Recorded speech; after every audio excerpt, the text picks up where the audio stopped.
Welcome to Lofty Pursuits and Public Displays of Confection in Tallahassee, Florida, where we make hard candy.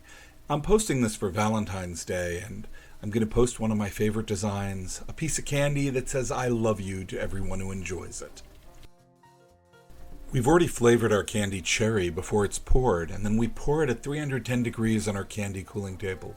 We'll then add the colors, our palette for this art, and our palette today is going to be red and black.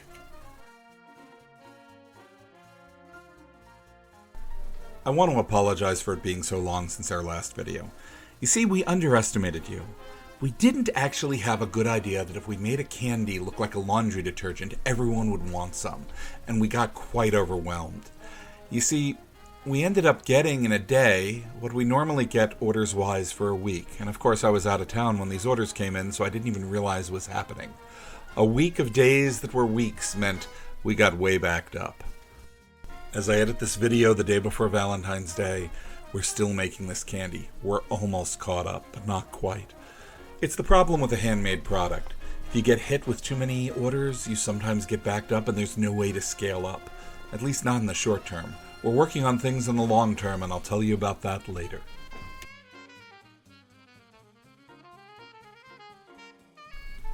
Now Jessica and I are going to cut our candy apart into different colors, separate it, and cool it. We're going to fold it over on our candy cooling table, and it's going to hit a temperature that's going to allow us to sculpt them into letters.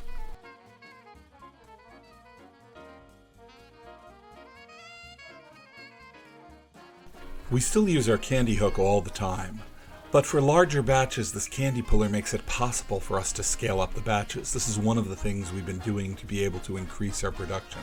And for Valentine's Day, we wanted to make sure we had lots of candy made.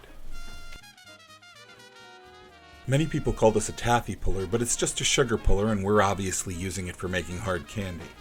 This machine, we're not sure of its history. This particular machine has been modified quite a bit over the years. It's clear that this has happened to bring it up to current safety standards. The gears have been covered with metal, and the whole thing's been mounted in a base so that the motor is protected and we're protected from the motor. But the maker's marks somewhere along the way have been removed.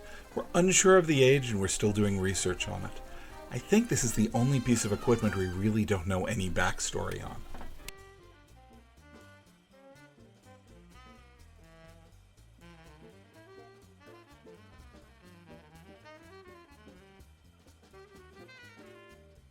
Text in candy can be tricky.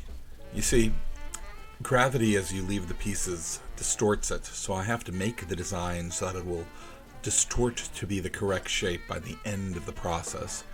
And you also want everything to be the same scale, the thickness of the lines, the size of the letters. It takes some practice. We're going to be doing the I Heart You, starting with the Y. A Y is a difficult letter.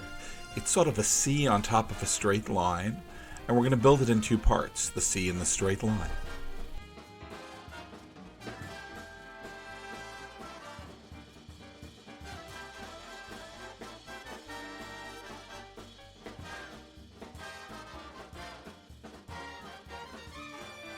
The O is a basic shape. It's just a circle with an outline. And it's the same shape we make for the individual components in the blackberry or the blueberry or the center of the sunflower, for that matter. We make another U like the top half of the Y, and U's can be difficult because they need to have two sides that are parallel, they have to be facing up, and they have to sort of look square at the top and round at the bottom. This sounds easy, but everything wants to go into a letter C when you're making candy.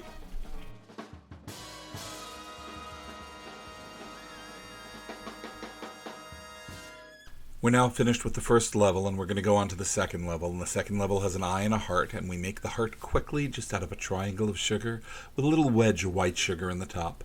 It takes some spacers to keep it from distorting. White spacers, of course.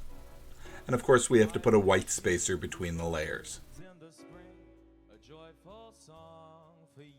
The next letter is the letter I. It's made out of 5 strips of candy, 3 in black and 2 in white. A black strip is separated between 2 white strips, the black strip on the top and the bottom of that.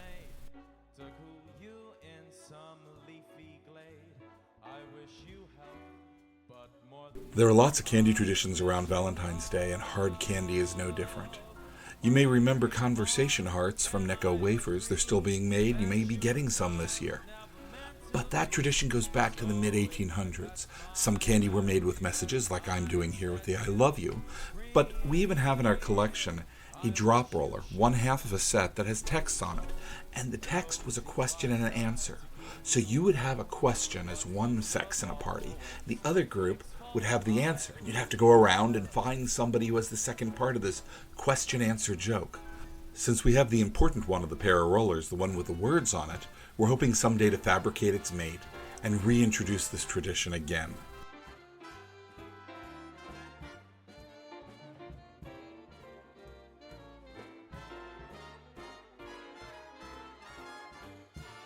As I keep an eye on the block of letters, which are going to distort under their own weight if I'm not careful, I start making the stripe pattern for the outside of the candy while Jessica prepares the white padding to go around the inside. She's pulling it square and I'm making stripes and putting little bits of white spacers between them. And it's often nice when everything goes together smoothly. It's sort of like conducting an orchestra when you're playing with another musician that knows what's happening next and can anticipate what you're doing. It's often a lot of fun to make candy.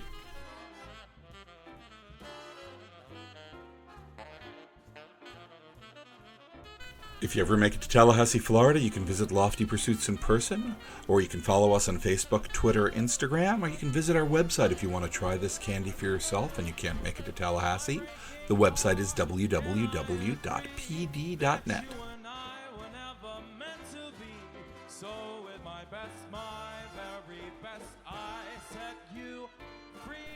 And now is the point where we taper the end and we cut off a hunk.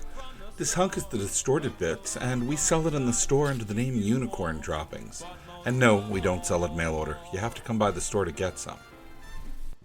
Then we lift this onto our batch roller to roll this. In some of our older videos, we did this by hand, and we still do it by hand every day. But when we have the opportunity to do a big batch, the batch roller makes our life a lot easier. I'm often asked, why do we roll the candy? We roll the candy because the candy is still behaving like a fluid under its own weight. It's a non-Newtonian fluid. In other words, when we leave it alone on the table, it will go flat. It'll distort the image. If we hit it hard, it'll break like a solid. And then if we set it down and don't keep it moving, it'll go back to being a liquid. We have to wait for it to cool past a certain point for it to retain its shape and not have gravity affect it. Jessica here is pulling the candy down and scaling it. And when she's doing this, the artwork in the candy retains its shape. She's pulling it proportionally, and this takes a long time to master, and I think Jessica's got it.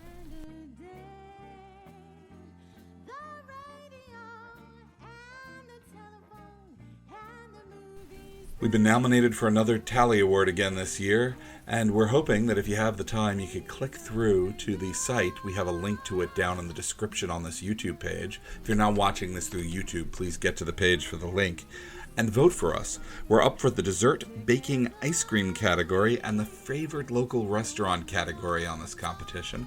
And anyone can enter who has a Facebook account or other social media accounts. And if you have the time, we'd love for you to go down there, especially if you're a customer of ours, and vote for us. We think we should win, and we're hoping you do too. The voting closes on February 28th, 2018, so if you get a chance before that date, we'd love to see your vote. Thank you.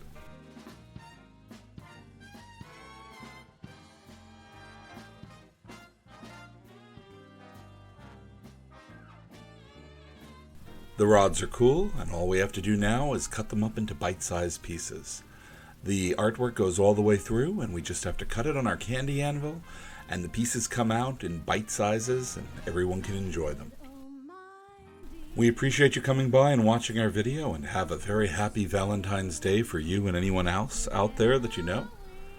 If you're ever in Tallahassee, please come by. We don't make candy every day, but we make a whole lot of it, and you might get us to see it. We're right off the I-10 exit in Tallahassee at Thomasville Road. If you can't get us there, you can always follow us on Facebook, Twitter, or Instagram and see what we're up to. And of course, you can always buy our candies for yourself at www.pd.net,